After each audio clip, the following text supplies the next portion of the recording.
What's going on, everybody? Ken Howard, Green Mountain Defense, coming at you today to talk about the Trijicon SRO pistol optic.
There's a good time for you.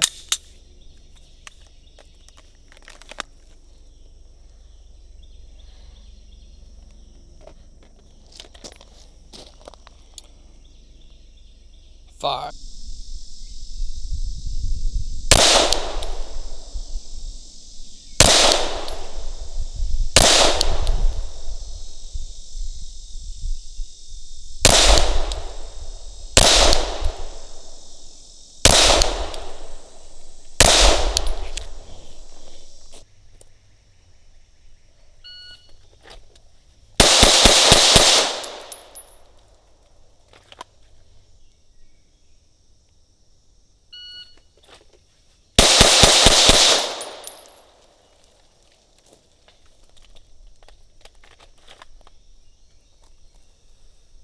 .257 that time.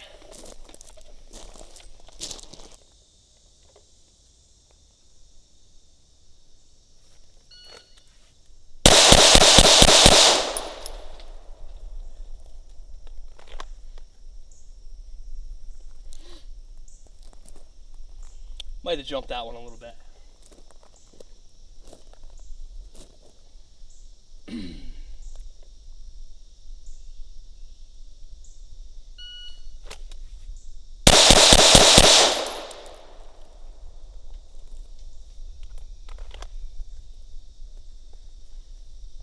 .280. I shot 5 for some reason instead of 6. That would have been under 3 seconds. No idea what's going on there.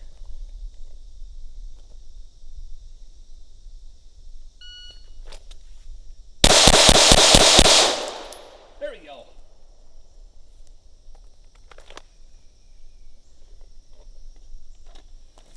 That's clean.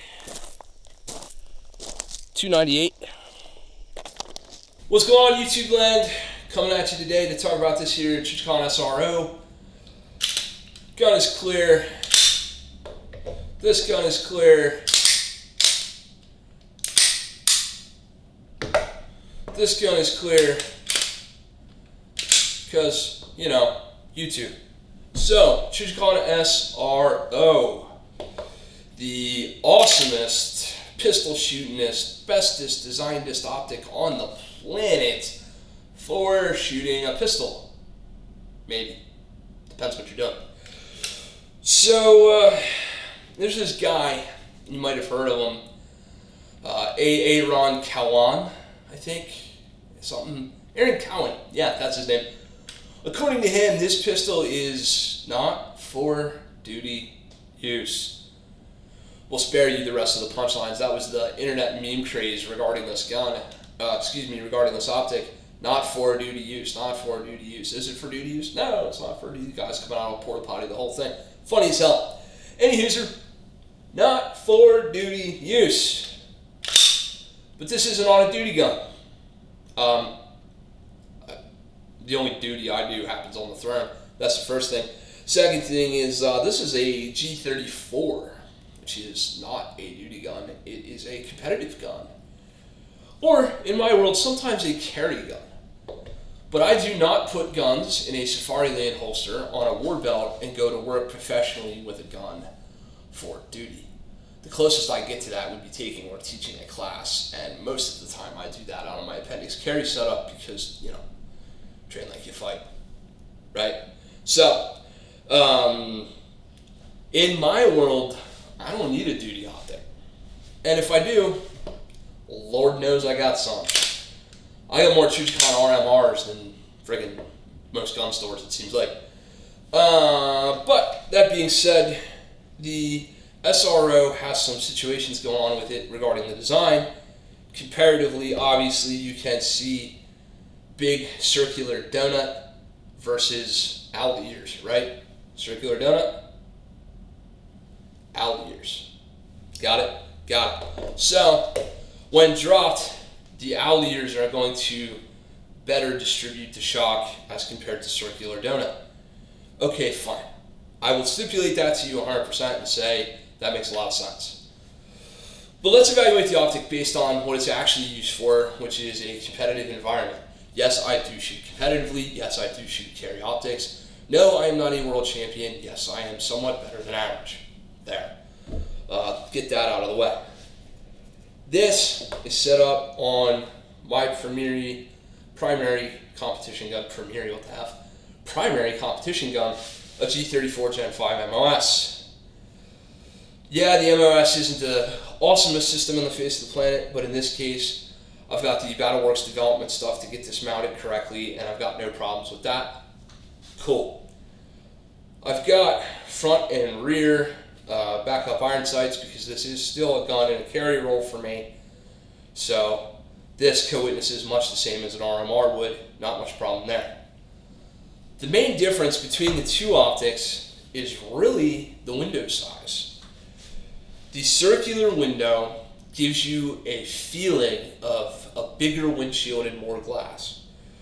That translates to more downrange vision, which in theory should supposedly translate to better shooting. Except for if you're doing what you're supposed to be with the dot in the first place and focusing on the target instead of focusing back toward the window. It's real tough for me to denote a serious difference between these two dots. In this case, yes, it's a fair comparison because these are both adjustable 325 models. So the dots are basically the same.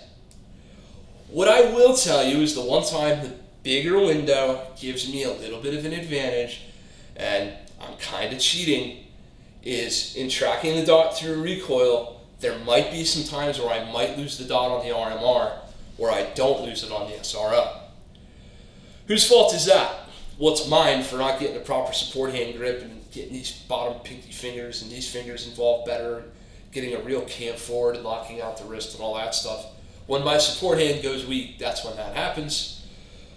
I can get away with some stuff with this that I may not be able to get away with this. Okay, that's pretty cool.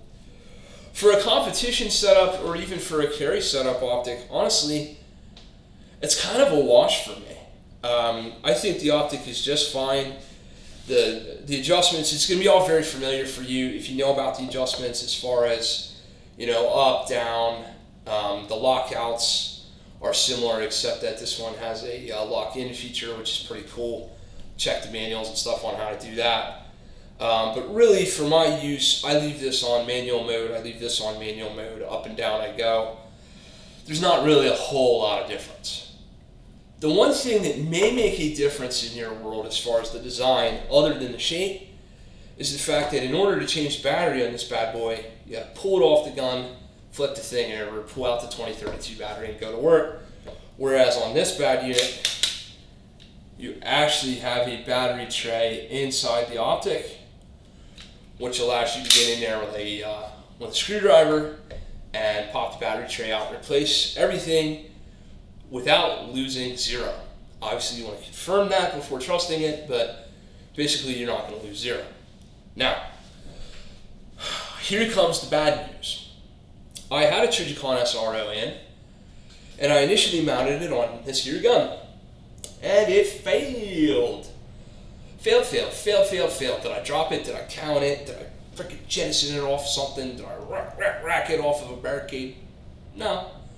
It was chop. A little more shoot, a little put little time away in the safe, a little more shoot, a little more time away in the safe, and no dice. When that original optic came to me, it came with a battery installed and dead. So I was a little suspicious that there might have been some electronic issues with the first SRO I bought. But I went ahead and replaced the CR2032, set it up, and we went to work. And then it started losing zero. And I tested my mount, it wasn't my mount. And I thought, that's weird. And then I tested my gun, it wasn't my gun. I put the RMR back on it, zeroed that up, everything's fine. The first SRO I had was a lemon. There's no other way around saying it. The thing would not hold zero. The adjustments, I guess, were not staying. And it was killing batteries like an acro. But no, seriously, it was burning through batteries like a bastard. It was going through a battery every other week. Which is ridiculous because they expect, that you can put this battery in and have your grandkid change it someday. Maybe not quite that good, but pretty good, right? So yeah, that thing went back to Trijicon, and they were super prompt in saying, yeah, you're right, this thing's jacked. Here comes a brand new one. The brand new one showed up with a battery installed, perfectly working fine. I screwed it onto this gun, and I haven't had a problem since. So, first production run, maybe there was an issue. Or maybe I just got a lemon, or God knows what. But bottom line is, I had one come in and would go bad. It would be remiss of me in a video review not to tell you that. But it would also be remiss of me to tell you that Trijicon didn't handle it, because they did. They handled it excellently. They were super fast, responsive. Their warranty's the freaking best in business when it comes to this stuff. You could literally have, an optic out to them and back in like a week. I happened to do that process over a holiday weekend or week, so mine took me a whole 7 or 8 business days or whatever. God forbid, but not like I didn't have other stuff to shoot. They treated it pretty good. So what I would tell you is this: if you're looking and wondering and thinking, do I buy an SRO or don't I buy an SRO? Is it worth it? Is it not worth it? What I would tell you is this: 100% good to go for the competition environment. Although if you're running an RMR, I don't know that I would run out and change. Also, I would say at this time, 80 to 90% good to go in a concealed carry environment. When I do carry this gun, it lives in a filtered floodlight right here on my person. It's not getting dropped, it's not getting beat, whatever. I think you could probably carry the optic. For a training gun, quite candidly, I think there does exist the possibility for it to get beat up and to get a little more abused. And as such, I'd probably have the most robust thing on my gun as I possibly could, which would be the RMR. The Trijicon already has an offering for that though, so you don't have to say Trijicon or someone else. Get a Type 2 RMR and life is wonderful for you in terms of being able to abuse your optic, if that's something that matters that much to you. So that all being said, duty use, then I refer you over to Mr. Cowan, because, right? Can't be having something that's going to get dropped and not work. That's probably honestly why I would prefer not to carry this setup and why I carry this one more often anyway, because, no reason to risk it, really. They've already got the stuff out there. You can go to Big Daddy Unlimited right now. If you don't have a membership, I've got an affiliate link for them on my website. Sign up, and you can get one of these for $450 to $500, depending on which model you pick. Speaking of models, we've got a 1 MOA, 2 1/4 MOA, you got a bunch of MOA AAs. Actually, I think I might be wrong in the video. I think this is I should probably know this, and I don't because I'm awful. Yeah, I misspoke earlier in the video. This is a 2.5 MOA dot. This is a 3 1/4 MOA dot. I mean,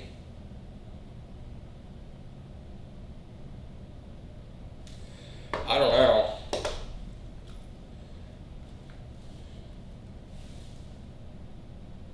Oops, dot's off. There it comes. Yeah, I guess if you say so. There is a little difference, but, not enough to write home about.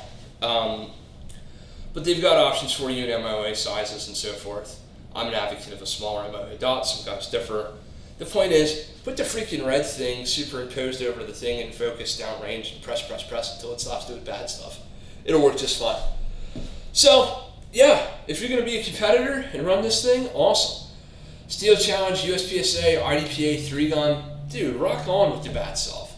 And if a 2.5 MOA dot versus a 3.25 makes you that much better, and the bigger window is that much more helpful to you, then no frustration on my end. If you're going to defend your life with the thing, you've already got a better option for that, so I don't know why you would risk it. As always, my opinion is just one man's opinion. Please like, favorite, subscribe, share. Comment if you agree or disagree. Check out our other stuff, www.greenmountaindefense.com for training information, stuff like that. Sling and Lead Podcast, Sling and Lead Podcast on YouTube and on iTunes, everywhere else awesome podcasts are served. If you want to check out my friend and I's podcast, we do some awesome stuff on there. And follow our affiliate links, support the channel. That's the best way to do that right now. There's Amazon affiliate links and there's a bunch of other affiliate links if you go to our website and click on that section. So if you'd like to support us, we'd really appreciate you doing that. This has been Ken Howard with Green Mountain Defense. Thanks so much. Stay safe, everybody. Green Mountain Defense. Out.